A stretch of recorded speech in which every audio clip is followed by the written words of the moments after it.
Ladies and gentlemen, the President of the Philippines, President Rodrigo Roa Duterte.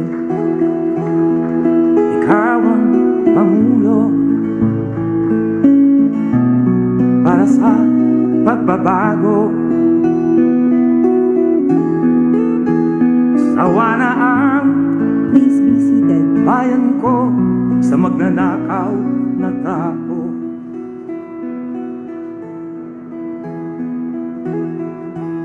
Madilim na kahapon,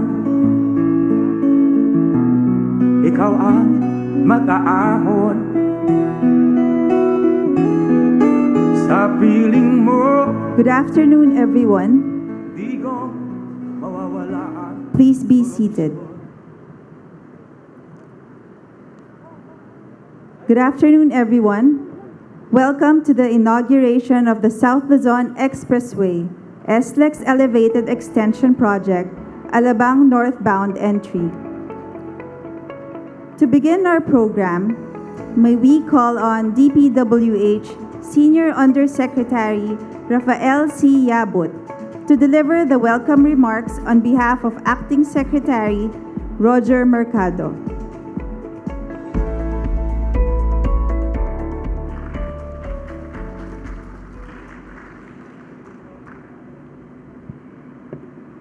President Rodrigo Roa Duterte, distinguished guests, colleagues from the government, friends from the private sector, and all our stakeholders, a pleasant afternoon to all. On behalf of DPWH Secretary Roger G. Mercado, we wish to acknowledge everyone who is present here today to witness this special occasion. We are honored that each one of you are able to join us despite the restrictions brought about by the COVID-19 pandemic. And we appreciate that you spared your valuable time to give importance to this event. And so, it is my great pleasure to formally welcome you all today to the inauguration of the SLEX Elevated Extension Project, Sukat Alabang Skyway Extension. This timely infrastructure facility under the Build program of this administration is integrated with the whole Metro Manila Skyway system and is directly linked to the Skyway Stage 3, which connects the South Luzon Expressway and the North Luzon Expressway. It was constructed using the prefabricated uni-bridge girder technology, precast concrete, deck slab, and precast parapet walls. This vital project, which was started on July 11, 2019, was rapidly completed to serve the increasing need of motorists from the provinces of Laguna, Cavite, Batangas, Quezon, the Bicol region, including from the Visayas and Mindanao. An improved level of service, faster travel time, increased safety and comfort of the traveling public. The travel time from Alabang to Manila, which previously takes 1.5 hours, during peak period can now be reached in less than 30 minutes, while Alabang all the way to NLEX Balintawak, which previously takes 2.5 hours, can now be reached in just 45 minutes. The time is spent on the road, the transportation and logistic costs are now significantly reduced, which translate to bigger economic benefits for the country. This project is a game changer in the Philippine infrastructure that showcases the ingenuity of the Filipino engineers and will have a lasting impact on the lives of the ordinary citizens. For this project, we would like to thank the concessionaire, San Miguel Corporation, Chitra Metro Manila Tollway Corporation, the contractors, consultants, suppliers, stakeholders, the Toll Regulatory Board, the OTR, and my colleagues in the Department of Public Works and Highways, and all the people who have been involved for their dynamic efforts that lead to the successful delivery of this project. Again, on behalf of Secretary Roger G. Mercado, I welcome all of you to this event. Keep safe, everyone, and mabuhay. Thank you. Thank you, Yusek Yabut. Next, to deliver his message, may we call on the President and Chief Executive Officer of the San Miguel Corporation, SMC, Mr. Ramon S. Ang.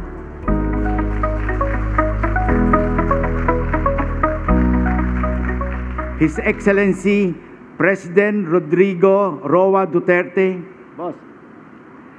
Senator Bongo, DOTR Secretary Art Tugade, DPWH Secretary Roger Mercado, DTI Secretary Ramon Lopez. Nandiyan po silang dalawa kanina, Boss. TRB Executive Director Alvin Carullo, Congressman Rafi Biason, Mayor Fresnedi, City Councilors, ladies and gentlemen, a present day to all of you. Let me start by thanking you, Mr. President, for all the support you have given the private sector all these years. These allow us to deliver key infrastructure projects that are needed to help drive economic recovery in these challenging times. Today, we formally present to you the completed SLEX Elevated Extension Project.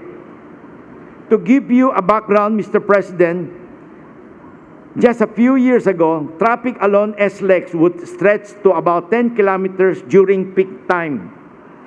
One of the main problems was that over years, the original design of the expressway that passes through the old Alabang viaduct could no longer accommodate the growth in traffic due to the rapid development in the south.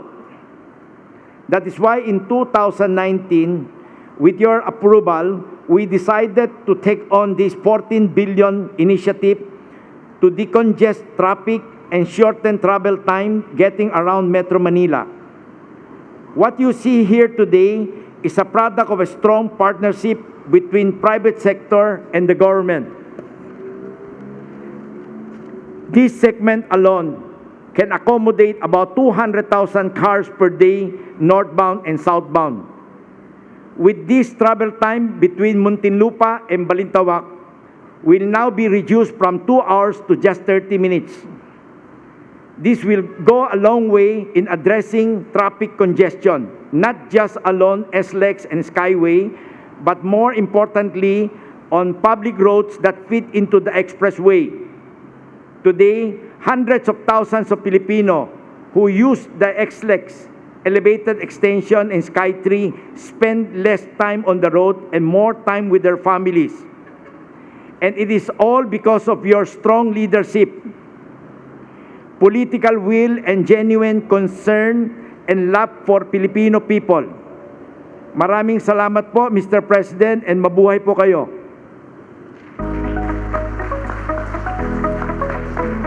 San Miguel Corporation has delivered another major infrastructure project, the much-awaited South Luzon Expressway Elevated Extension Project. Through this project, SMC Infrastructure has effectively extended and connected the SLEX to the Skyway system, bringing to reality a long-term solution to years of worsening traffic along the SLEX. In the past, traffic buildup along the northbound SLEX would stretch for many kilometers due to bottleneck traffic at the Alabang viaduct. Traffic would also build up at the southbound Skyway as well as public roads leading to both SLEX and Skyway. The SLEX Elevated Extension Project will address traffic congestion in southern Metro Manila by providing motorists direct access to and from the elevated Skyway from Susan Heights to Sucat Parañaque and vice versa, significantly easing at-grade traffic. The SLEX Elevated Extension's 19-lane kilometers can accommodate 200,000 vehicles per day. It completes the seamless connectivity between SLEX, the Skyway system, and the NLEX, providing faster and more efficient travel, transport of goods, and trade throughout our cities and provinces. With less hours spent in traffic, people can spend more time with family and on productive activity. Economic losses due to traffic congestion can also be lessened. Through the hard work, talent, and dedication of our Filipino engineers and workers, this major infrastructure project has been fully delivered by SNC despite the many challenges brought on by the pandemic.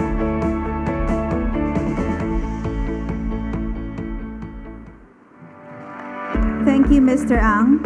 Truly, San Miguel Corporation pursues meaningful projects that surely help make the Filipinos' lives better.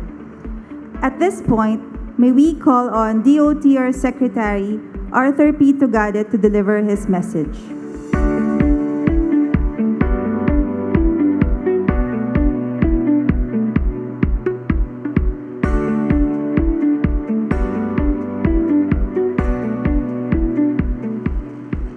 May I request permission from the President to lower my mask? Maraming salamat po. Mr. President, my fellow servants in government, ladies and gentlemen. I remember distinctly well, mga almost 6 years na, nung nag-meeting ang kabinete at sinabi ng ating Pangulo ang kanyang mandato. Sabi niya sa amin lahat, make the Filipino life comfortable. That was 6 years ago. Hearing that mandate, each and every member of the cabinet were so excited, full of enthusiasm, na sige-sige ang trabaho upang gawin ang Filipino life comfortable. That was 6 years ago. Today, I stand before you, and it is just 136 days na lang.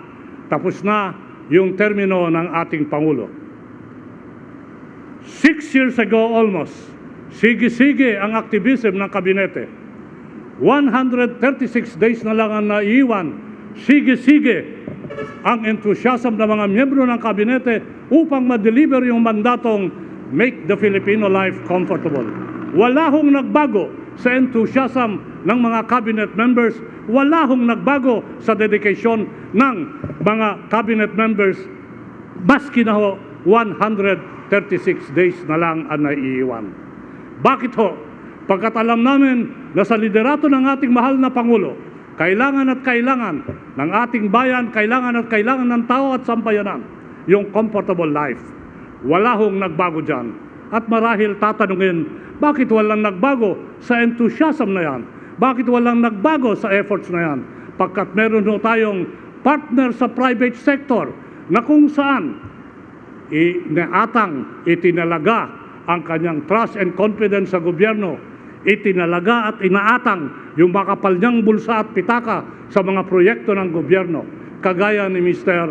Ramon Ang. Ito ho ang mga dapat kasama ng isang gobyerno para nang sa ganon mapalaganap yung tinatawag na movement, para sa ganon mapalaganap yung tinatawag na improved economic development. Ngayong araw na to, magbibigay tibay lamang ang kahalagaan yung tinatawag na partnership ng gobyerno at private sector.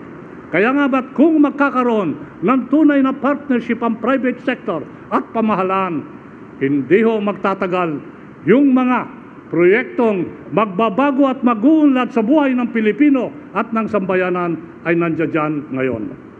Itong proyektong ito ay binibigyan tibay at patunay ngayong nagsasama-sama tayo ngayong araw na to.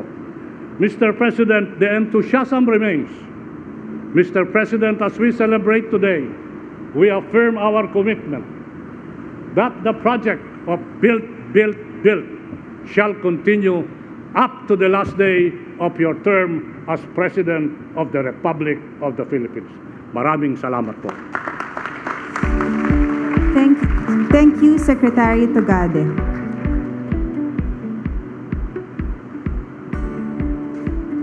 At this juncture, we shall now witness the unveiling of the marker of the SLEX Elevated Extension Project, Alabang Northbound Entry.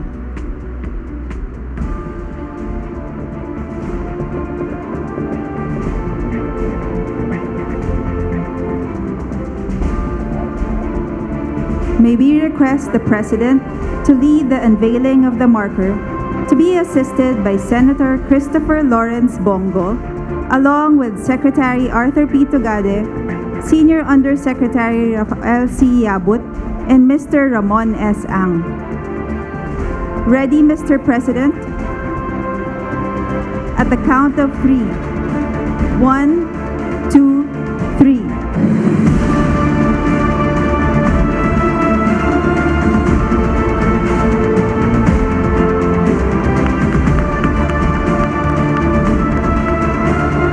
The marker reads, SLEX Elevated Extension inaugurated by President Rodrigo Roa Duterte, Republic of the Philippines, on February 15, 2022. Built under President Rodrigo Roa Duterte's Build, Build, Build program, supervised by the Department of Public Works and Highways, DPWH, constructed and funded by San Miguel Corporation, SMC. These 4-kilometer 3-lane northbound and 3.6-kilometer 2-lane southbound elevated viaducts from Susana Heights to Sucat, Parañaque were constructed as part of the long-term solution to significantly improve vehicular traffic and travel experience in and through Metro Manila for the Filipino people and the traveling public. Thank you, Mr. President, and congratulations, everyone.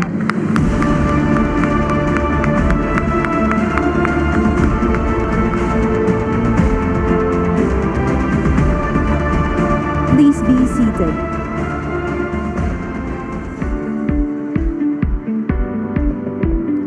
Now I may call on Secretary Arthur P. Tugade to please introduce our guest of honor. Ladies and gentlemen, the President of the Republic of the Philippines, Mayor Rodrigo Roa Duterte.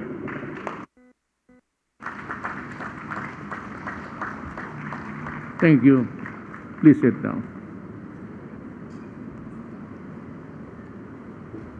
I will hurry up my speech. I know that you guys in front are suffering from the sakit sa mata yan eh. Transportation Secretary Arthur Tugade, Senator Bongo, Public Works and Highway Senior Undersecretary Rafael Yabut, officials and employees of San Miguel Corporation, led by its President and Chief Executive Officer Ramon Ang, Muntinlupa Lone District Representative Rosano Rufino Biason, Muntinlupa City Mayor Jaime Fresnedi, fellow workers in government, other distinguished guests, ladies and gentlemen. Maiksi lang ho ito. I am pleased to join you today on the inauguration of the South Luzon Expressway Elevated Extension Project. We welcome this infrastructure development at a time when our economy is slowly opening up and recovering from the effects of the COVID-19 pandemic.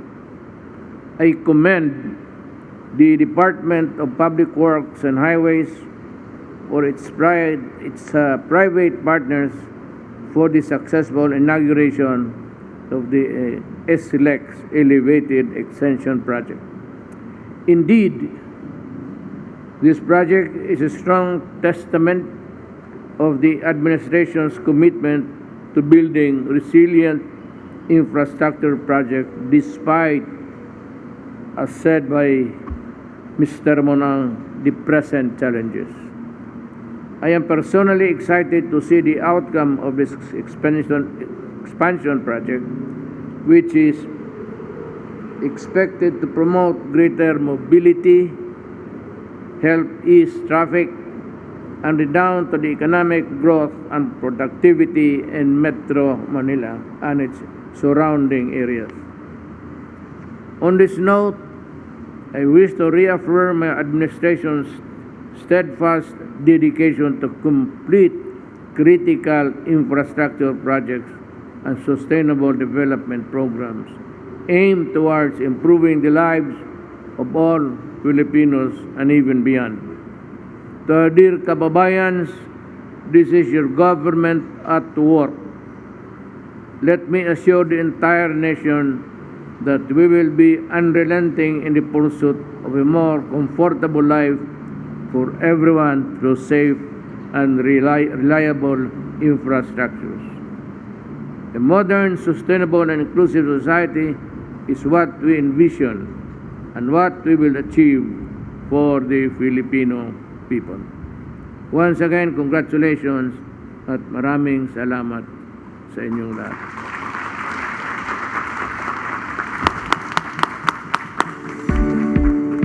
Thank you, Mr. President. This concludes our program. Maraming salamat, mahal na Pangulo, sa inyong pangunguna sa pagbukas ng SLEX Elevated Extension Project. Ito po ay magbibigay sa amin ng laking ginhawa at maalwan na paglalakbay at magbubukas pa ng mas maraming oportunidad sa mga tao na taga Metro Manila at Karatig Bayan. Again, ladies and gentlemen, President Rodrigo Roa Duterte. Sawa na ang bayan ko sa magnanakaw na tao.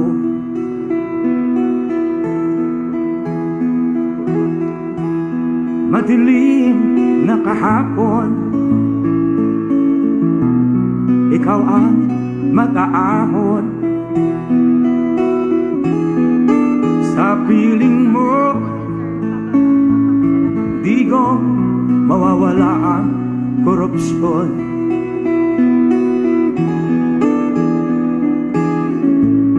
Tayo na, Pilipinas, tayo na magbago. Hawak kamay tayo. May we request everyone to please remain seated until after the President has left the venue. Ikaw at ako, tayong lahat kay Rodrigo Duterte, para sa tunay na pagbabago.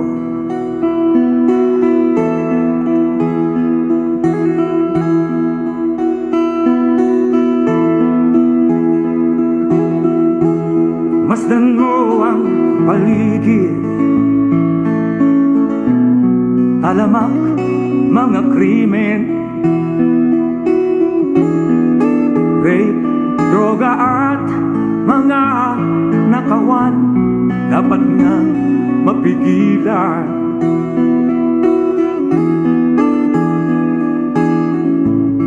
Tayo na, Pilipinas, tayo na magbago. Hawak kamay tayo para sa pag-asenso. Ikaw at ako, tayong lahat kay Rodrigo Duterte, para sa tunay na pagbabago. Why am I here? I am here because I love my country and I love the people of the Philippines. Ikaw at ako, tayong lahat kay Rodrigo